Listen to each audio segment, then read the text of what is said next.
And what is up, YouTube? This is Space Captain again with another battle report of Warhammer Age of Sigmar Skirmish.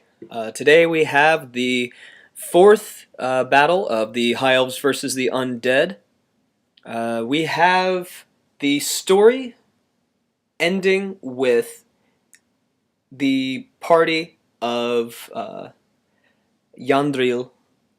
Basically, her search party was able to recover the corpse, but not the Helm of Authority, which was the crown that was on the Anointed's head, who had previously been slain. And basically, the Ghoul King now actually has the crown, and he's using that as his crown currently instead of his bone crown. He's probably getting another bone crown made, and this is just a in-between thing to mock me. But okay, so with that being said, it leaves off with basically us recovering the corpse and basically driving Vash out of his lair. Basically, we almost got him, but he was able to get away, and then in pursuit, probably not the same day, or maybe even the same day, who knows? Maybe I just had maybe they just had a couple more sword masters just laying around, but probably, who knows? Anyway, so they wind up meeting Vash. They have him with his back basically up against a wall in a mountain, or with a mountainside. So his back is up against that. He's in a broken down region of the city that he flees to. And basically this is his last stand. He's trying not to die, and we are definitely trying to kill him. So yeah. We rolled and we got treasure hunt. Then we were like, wow, I really don't want to do treasure hunt again. And then we rolled and we got Clash at Dawn, and we're like, wow, we really don't want to do Clash at Dawn again. So that kind of gave us a little bit of a problem, because we sort of have gotten a little bit bored with the game types for Age of Sigmar. Or Skirmish. We just think, since we've played probably about 30 games now, maybe even more, it might be time to either add our own flair, or for Games Workshop to maybe add some more depth to this game instead of keeping it as a sub game. Because it is very cool. It is very interesting, and I do appreciate it for sure. I really enjoy playing it, but it can get kind of lackluster after the setup as only like 6 options, and usually it's only 3 of the options that you choose, and I don't know. So we were trying to branch out, and we wound up finding King of the Hill from the regular Age of Sigmar battle book. So we decided that we would have some Righteous Avengers and basically the Doomed Defenders, which is Vash. So me, as the Righteous Avengers, get to set up. So here's an overview of the map. In the bottom right is my beefed up High Elf troop. I mean, it's the same as last time. It's funny because, we added points, but we didn't have more models on us at the time, so, we just have a bunch of renown, but we're not using it. So, you can see that you can't see him. It's because his guys are hiding in that building right there in front of me. In the top right, you can see my Swordmaster's gold sheen. But, yeah, he's pretty in there. And a bunch of his Graveguard over here. So now, after seeing that, you can kind of see where everyone is. Most of his forces are in that building where you don't really see anybody. So we go ahead and we roll off for turn 1. He winds up not taking the first turn because he's the Doom Defender. And I wind up taking the first turn, unloading all of my arrows, and I think I only do like 2 wounds. 1 wound. No, 2 wounds, and then he healed it. Alright, so on his turn, he charges in. He gets a bunch of dudes up, and he's trying to wreck face. His one guy who's wounded, he kind of tries to keep him back just because the next turn he's going to be fully healed anyway. And who knows, maybe he could even block off all my Swordmasters. Really fun stuff. So now you see this battle line. His Karn Wraith and his Ghoul King crash into my Lothern on their left side. And then with all of the pile-ins and all of the fighting, this is what winds up happening at the end of turn 1. As you can see, there's not very many Lothern left. Actually, at the moment, I think only 2 died. Yeah, so only 2 Lothern died, and I was able to bring in my Reavers from behind and try to do some supporting attacks. With all of the attacks that I got with all of these guys, I think I wound up doing 2 wounds on his general, which is actually pretty cool because, I mean, hey, that Ghoul King is really hard to kill. He has a 5-up save. It might even get better, I think, if it does 1 damage, and then he has his additional roll of a like a 5 or a 6 for a save, and then he may or may not have that final wound save. I think he does. But yeah, stuff is crazy. His Crypt Horror was able to re-roll his missed attacks. The Karn Wraith, I believe, did actually kill a Lothern. And yeah, this is the end of turn 1. So we go ahead and roll off for turn 2. And the Undead chooses the first turn. So, uh-oh for me. Dude Man gets a double turn. And I'm looking pretty shaky right now. As you can see, all of those Graveguard are coming up. And his Crypt Horror, who was there with 1 wound left, winds up healing his 1 wound. Runs over to the right underneath of that shelter, and he's trying to, split me up. He's trying to divide the forces, cause distractions, and, bring his Graveguard in to really do some work, because they have some distance to travel for sure. But also, his his Ghoul King winds up healing D3 wounds every turn, and he winds up healing all of them back. So he is brand new, despite my efforts. And we're going into combat.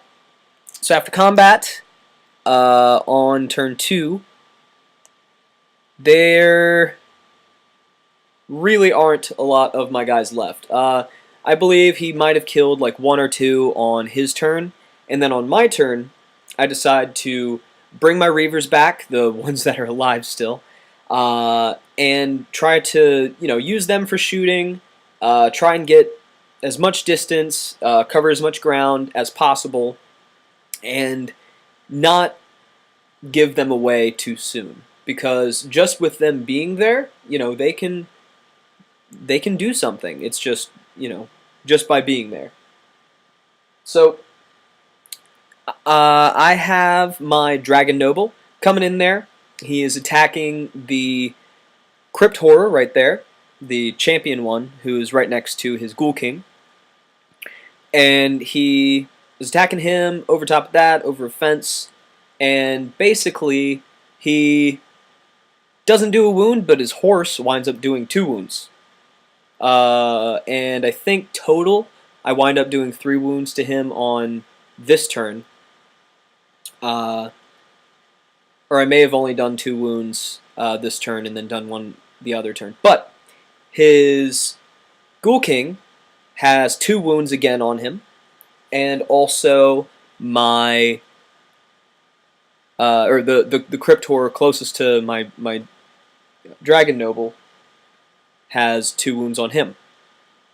So Yeah, that's how many died on my turn. The Reavers died previously.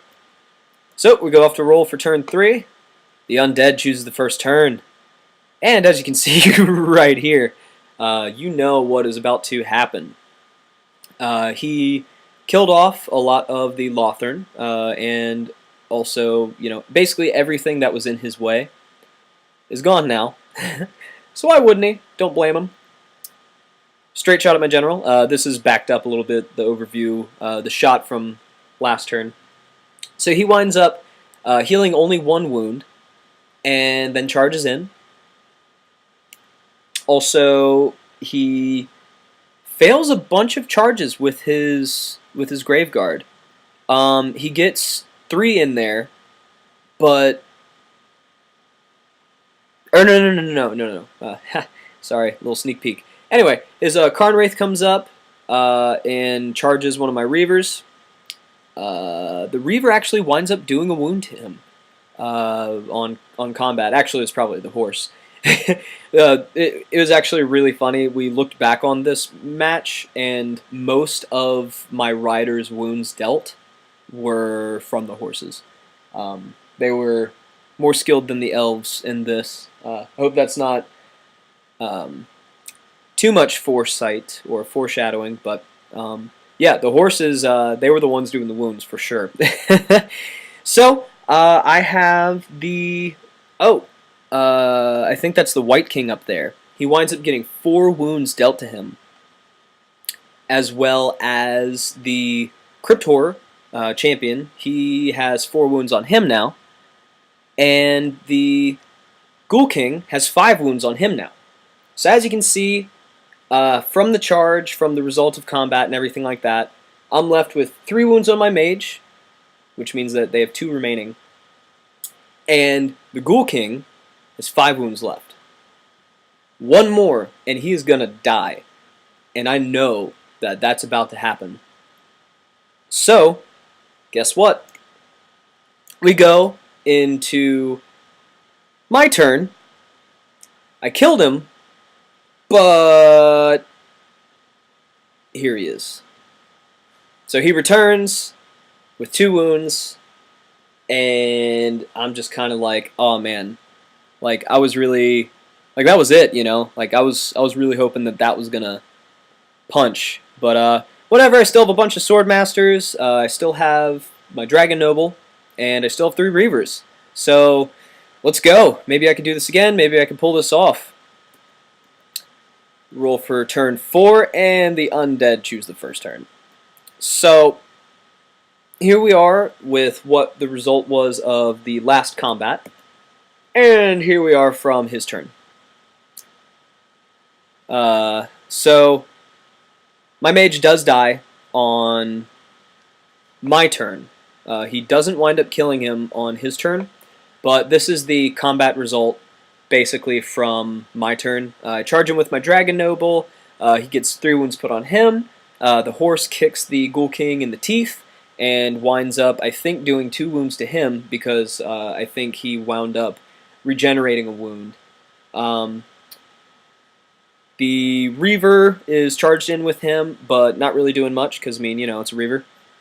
And the Sword Masters are trying their damnedest, but they are not making... hey, the Ghoul King, he's pretty intense. So, here's the end of my turn 4. So that's 5 dead elves and my general. So anything that I roll on a d6, I'm going to lose. And I roll a 1. Wow. So only one of my elves run away scared. Oh my gosh. Alright.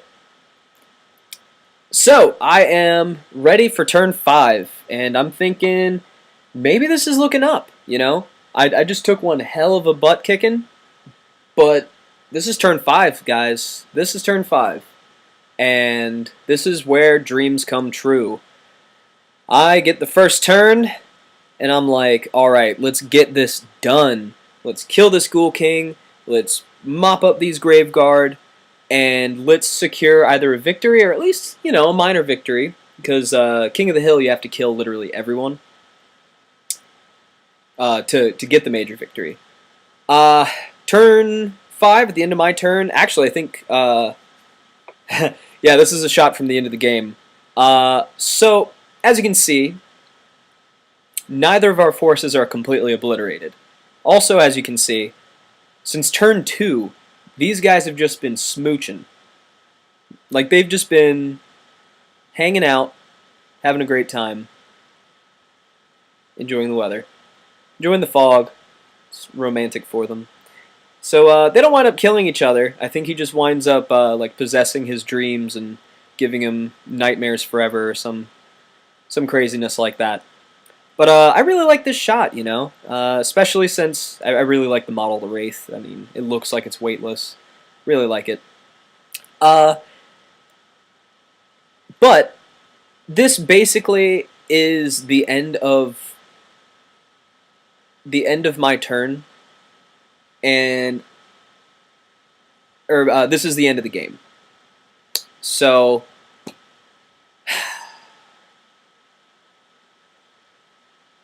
yeah,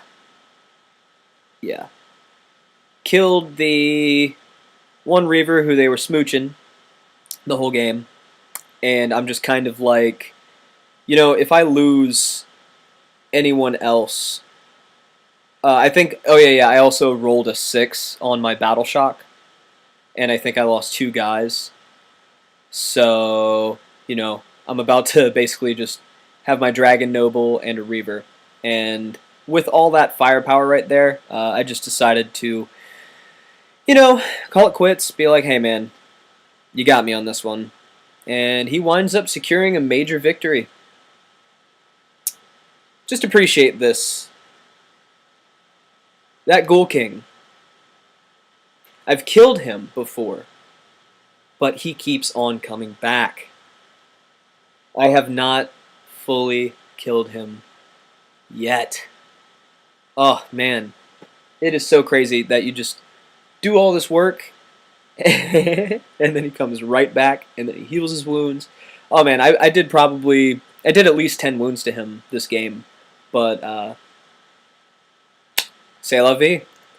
Turn 5, it is a victory for the Undead, for sure. Man, that was such a tooth and nail battle, though. Oh man, this is a battle that I'm going to remember. You know, we're cornering him in the city, about to, like, exact our revenge, and then the dead just fight back, and they, you know, they don't want to die again. They're already dead. They don't want to... They're here for a reason. So, MVP, definitely the Reavers, super distraction, Swordmasters with the rerolls of 1, always awesome, rend of -1, sweet. Dragon Blades, meant to make that say Dragon Noble, but you get it. He's pretty awesome. It kind of stinks though, because his horse was the one doing most of the work. Except for the White King. He was able to kill the White King with no, with the horse. Yeah, the White King was killed solely by the horse. He didn't land a single attack. It was only the horse that kicked the White King. But the White King was very, very crazy. I think while he was in, he wound up killing 3 Swordmasters just like immediately. It was like, okay. And then I got really lucky with 2 rounds of horse kicking. Ghoul King, powerhouse, really crazy. The 5-up, 6-up, last wound 6-up, letting the Crypt Horrors reroll their attacks if they're within that bubble of them. Oh man, he's so valuable. You know, and if he's not attacking, which he's kind of not built to attack. I mean, he definitely isn't bad at it, but it's just not his strong suit. Like, he actually is, like, a support character that can get into combat. So that's really cool. And also with the fact that he's coming back with the trinket, Vash is a very, very intense Ghoul King to fight. Because, I mean, you know, I got to do 10 wounds to him instead of just 5, so, whew. Anyway, and the Wraiths.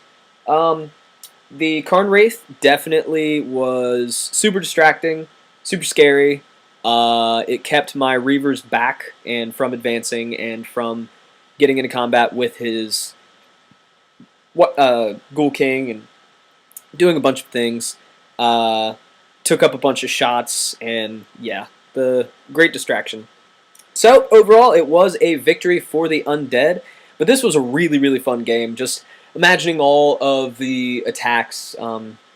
Yeah, just especially like when the ones actually landed and who landed them. Very cinematic. This was a really fun game. So, once again, thanks for watching, guys. If you have any comments, questions, concerns, any suggestions on how we can make things better for you, just go ahead and leave a comment below. And I will, catch you in the next video. Thanks, y'all. Keep on wargaming.